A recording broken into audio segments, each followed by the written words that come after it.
Now, here's Dominic Carter on Talk Radio 77 WABC. Good morning. Dominic Carter here with you. Talk Radio 77 WABC. Download the 77 WABC app. And, of course, coming up at 45 minutes past the hour, the Chronicles of Dominic Carter. So here we are on this Friday, the first day of the month for July 2022. First, lower than low. A thief on a motorcycle snatches an elderly man's dog right in front of him in broad daylight, and that's according to shocking video. The 75-year-old senior citizen was with his dog Saturday in Ozone Park, Queens, when the suspect approached, and the guy's on like a moped motorcycle, and you see on the video where he starts petting the dog. He's buttering up the elderly man. So the gray and white mini pit bull, the dog's name is Off-White, and he's really a puppy, less than a year old. Then the suspect. Folks, I want you to think about this. An elderly man, 75 years old, his dog is probably his best friend. The suspect goes from petting the dog to picking him up in his arms, and then this, whatever you want to call him, revs the engine to make sure that the bike is ready to go in an attempt to take off. And so the elderly man literally tries to block his path in vain. But the suspect got away, driving along the sidewalk while still holding the dog. And this is what it sounded like.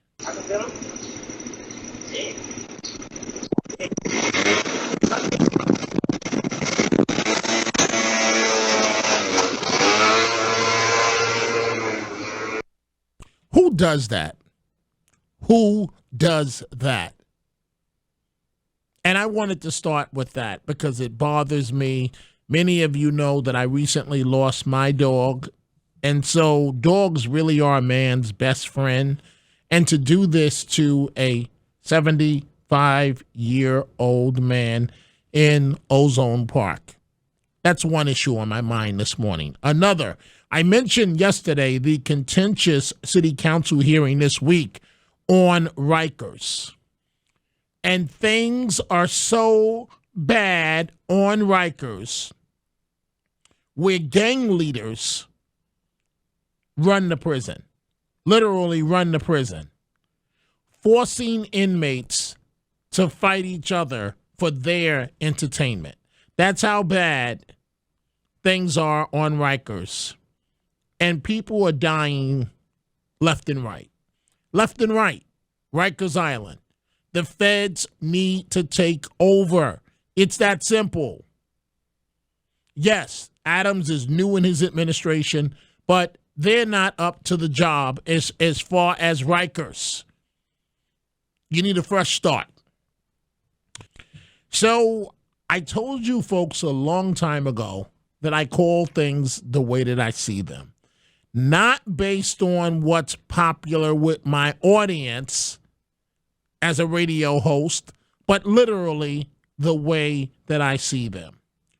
So, number one, we would have to be in complete denial if we didn't believe that there's a strong possibility that the legal exposure for former President Trump is growing.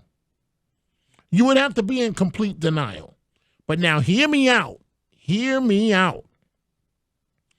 99% of these hearings were politics as usual, a complete waste of time, a complete waste of live television time. But whether we like it or not, that changed this week. So up front, can we punch some holes in terms of the version of events from this this former Trump aide, Cassidy Hutchinson? Yes. Yes, tremendous holes. And I'm going to tell you what I'm greatly concerned about.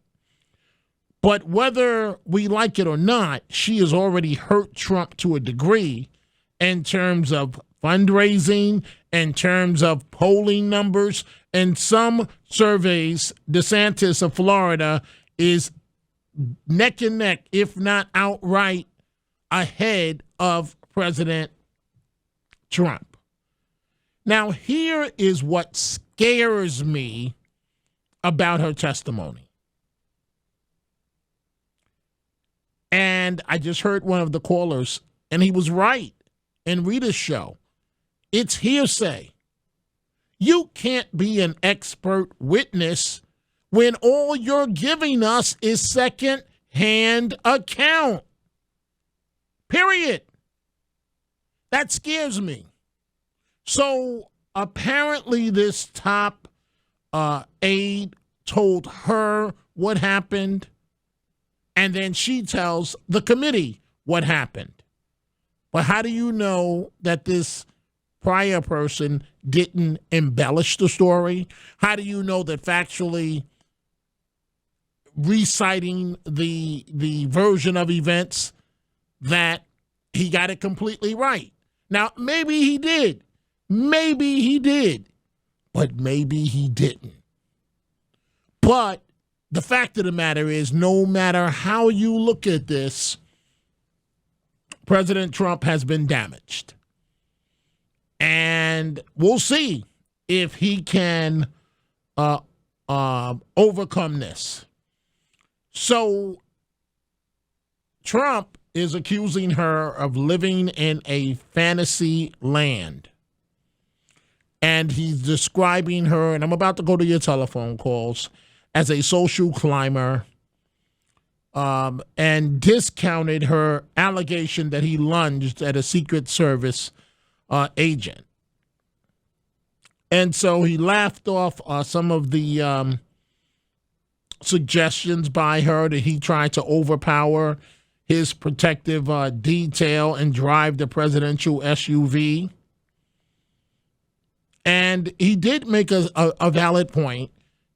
And when he said these guys lift 350 pounds, I don't.